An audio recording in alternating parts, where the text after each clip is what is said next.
एक अजोकी नज़म जिहदा सरनामा है लाहौर शहर दी मोरी ते मैं एक साका।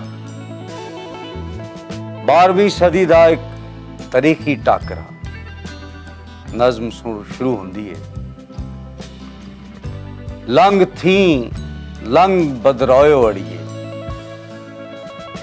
लंघ थी लंघ बदरोयो अड़िए, तल भी लंघ जापे।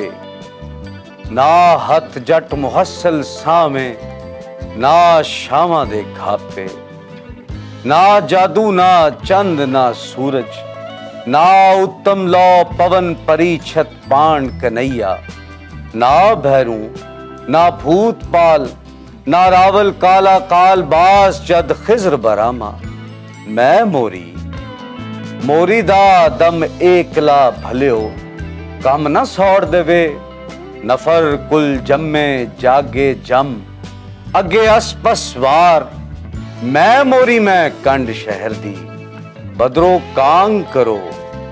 धावो कुल जम्यो, जेड़ा आन तली ते चढ़ जाए, सोयो चटिया जावे।